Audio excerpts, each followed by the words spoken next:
Bueno, ahora vamos a tratar el tema del trauma esplénico, pero antes de ello creo que es indispensable saber acerca de qué es el vaso, conocer su anatomía y obviamente saber acerca de qué funciones desarrolla. El vaso como tal es un órgano de aproximadamente 80 a 300 gramos. Es considerado pues el órgano linfoide más grande del cuerpo. Además de esto es intraperitoneal, por lo que su localización anatómica en la encrucijada toracoabdominal digamos que resulta poco accesible a los métodos de exploración clínica. Ahora bien, conociendo un poco, digamos que en cuanto a sus antecedentes en la historia, cabe resaltar que muchos padres fundadores de la medicina sopesaron la anatomía y la función del vaso con el paso de los siglos. Hipócrates, 400 años antes de Cristo, fue el primero en escribir sobre dicho órgano. ¿Qué enseñó él? Él enseñó en términos generales la necesidad que había entre el equilibrio entre el paciente y su entorno, y que la enfermedad como tal era producto de la falta de armonía en la naturaleza, en particular entre los cuatro humores del paciente, o sea, la sangre, la flema, la bilis negra, que es la melancolía como tal, y la bilis amarilla. Hipócrates mencionó la conexión directa que había entre el cerebro y el vaso y su vínculo particular en la bilis negra. Tales ideas, pues que este impartió, ¿no?, influyeron en los criterios respecto a las funciones del vaso por más de mil años. Aristóteles, otro de los pensadores de esta época, él afirmó tajantemente, ¿no?, que la naturaleza no actuaba en vano, y él sostuvo que el vaso era uno de los órganos de menor importancia cuya función realmente era oponerse al hígado, y también describió que el carácter acerca del carácter pues caliente del vaso como factor que facilitaba la digestión. Bueno, además de ello, Galeno en el siglo II de la era cristiana emprendió investigaciones anatómicas pues ya más serias, ¿no?, con la idea temprana que la función era consecuencia de la estructura. Sus investigaciones como tal, aunque originales, en ese tiempo no tuvieron el rigor suficiente, lo cual se manifestó pues por su planteamiento de que la bilis negra, ¿no?, surgía del hígado al vaso y después por los vasos gástricos cortos del estómago para ser excretada. La influencia de las enseñanzas de Galeno realmente perduraron por más de 1200 años.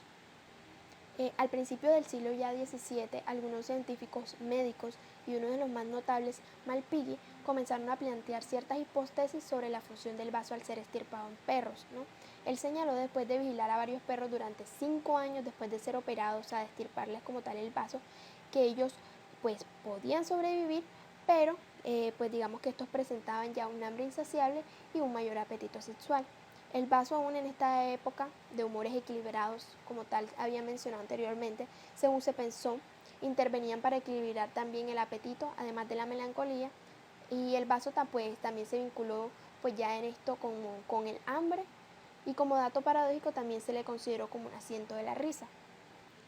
Bueno, si bien también se dice, ¿no?, que es posible que la primera extirpación del vaso en humanos fuese antes de que la que se practicó en los perros. Adriano Sacabello, ¿no?, en 1549, según se dice, realizó una esplenectomía en una mujer de mediana edad, y tal afirmación pues ya se rodeó de controversias, ¿ya?, y se puso en duda las indicaciones para realizar la operación y si en verdad, ¿no?, se realizó la extirpación del vaso. La mujer pues al parecer sobrevivió, y muchos pacientes a quienes se extirpó el vaso los 300 años siguientes pues tuvieron una evolución pésima. Digamos que la mayor parte de estas esplenectomías realizadas fueron parciales, y muchos de estos pacientes necesitaron cirugía por heridas punzocortantes en cuadrante izquierdo superior del abdomen, sufridas en duelos o batallas que en ocasiones prolaxó parcial o completamente el vaso. Bueno, fue realmente en los comienzos del siglo XVIII en el que el cúmulo fue cada vez mayor, o sea, el cúmulo de conocimiento fue cada vez mayor, y acerca, ¿no?, pues de la microestructura anatómica. Fue entonces cuando se comenzó a reforzar, ¿no?, la vieja teoría de la salud y la enfermedad que provenían del equilibrio de los cuatro humores. William Henson pensó que el vaso era una glándula vascular endocrina similar a la tiroides y a las suprarrenales. En 1777, él mencionó la naturaleza linfática del vaso y sus funciones de filtro, e incluso sugirió su participación en la hematopoiesis. Rudolf Virchow, uno de los primeros en descubrir la leucemia, indicó que el vaso era uno de los elementos que intervenían notablemente en los pacientes con tal enfermedad. Él sospechó que el vaso se encargaba de generar los leucocitos en grandes cantidades en estos pacientes. Poco después surgió un intento entusiasta, por decirlo así, por parte de los cirujanos para curar la leucemia por esplenectomía. El doctor Thomas Bryan realizó la primera esplenectomía en 1866 en un sujeto con leucemia. Este falleció y también murieron pues los 14 pacientes a quienes se les realizó tal operación pues que tenían, ¿no?, esta enfermedad. Fue entonces cuando el doctor Bryan, después de la segunda muerte, en esta situación declaró que la operación no tenía bases fisiológicas y que era insegura en cuanto a su técnica operatoria contra la leucemia y que no debía realmente realizarse. En 1908, Johnson señaló una serie de 99 esplenectomías contra la leucemia con una cifra de mortalidad de 85%, pero por desgracia fue necesario que transcurrieran varios decenios para que la comunidad médica prestara atención a los señalamientos, ¿no?, sobre esto. En 1916, un estudiante de medicina en Praga llamado Paul Cancel, ¿no?, él planteó, ¿no?, que la participación decisiva del vaso en la destrucción de las plaquetas y pues lo cual originó, ¿no?, que se realizara la primera esplenectomía notificada, que por cierto traía buenos resultados en una persona con púrpura trombocitopenia idiopática. Y fue ahí que, digamos que conforme a que los cirujanos fueron acumulando pues más y más experiencias con esta técnica, su mortalidad y la mortalidad disminuyeron, la morbilidad pues y la mortalidad disminuyeron, perdón. Para 1920, las experiencias de Mayo Clinic con tal operación señaló una tasa menor de mortalidad del 11%. O'Donnell en 1929 fue el primero en describir la septicemia letal después de la esplenectomía en un niño a quien se le practicó la cirugía por anemia hemolítica. La revisión que hizo Springer en 1973 de casi 2.800 pacientes después de la esplenectomía y la iniciativa de 2.5% de la mortalidad inducida por septicemia realmente reorientó a los cirujanos a practicar métodos más conservadores en el vaso.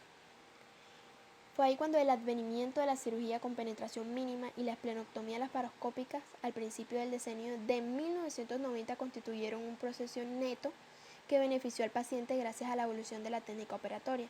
Realmente casi todas las grandes series de esplenectomía laparoscópicas por indicaciones benignas o malignas señalan una tasa de mortalidad menor del 1%.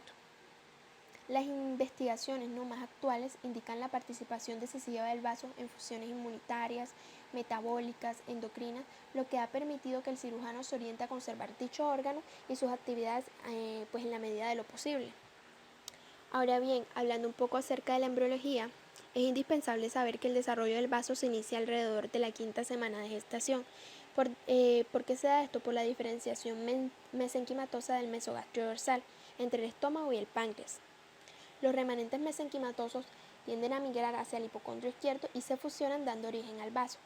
Ahora bien, el fallo de este proceso de fusión pues da lugar a lo que es los vasos accesorios, como se puede observar en la imagen. El vaso es el responsable de la hematopoiesis fetal, ¿no?, y la eritropoiesis termina en el vaso hacia la semana 28 y empieza en la médula ósea. Por lo tanto, es importante resaltar, ¿no?, que es el órgano que se interpone entre la circulación sistémica y el sistema venoso portal. Bueno, ahora sí vamos a entrar pues en materia y hablemos un poco sobre la anatomía del vaso. El vaso es un órgano impar que mide 1 por 3 por 5 pulgadas, que viene a ser más o menos de 2,5, 7,5 y 12 centímetros. Pesa alrededor de 7 onzas y está ubicado entre la novena y la 11ª costilla. El vaso se le ha comparado muchas veces pues con la forma de un grano de café, ya que este posee una superficie convexa que es lateral y una superficie cóncava que es medial. En cuanto a su situación, este pues ocupa el cuadrante superior izquierdo de la cavidad abdominal, justo donde se encuentra el hipocondrio izquierdo. Este es un órgano supramesocólico y con ello quiero decir que se encuentra por encima del mesocolon transverso. Este pues está localizado en el receso subfrénico izquierdo, ocupando pues un espacio conocido como el compartimiento o celda esplénica, de la cual pues les hablaré más adelante. Cabe mencionar también que el vaso es paralelo y sigue la dirección de la 11ª costilla, pero como dije anteriormente, este se va a encontrar comprendido entre la novena y la 11ª. En cuanto a su color y consistencia, este es pues un órgano extremadamente friable, es decir, que un golpe bien dado en el hipocondrio izquierdo pues puede causar que una lesión ya muy importante, o más bien decir pues contundente a nivel del vaso, es decir, que es de fácil romper por efecto de golpes violentos, como sucede de pronto digamos que en caídas de grandes alturas o durante deportes como el boxeo. En cuanto a su superficie, este tiene una superficie lisa y es más o menos de color rojo oscuro o marrón. Bueno, en cuanto a los medios de fijación del vaso, este se encuentra sujeto a su posición gracias a varios pliegues de peritoneo que parten de sus superficies a los órganos vecinos o bien desde su superficie hacia las paredes de la cavidad abdominal.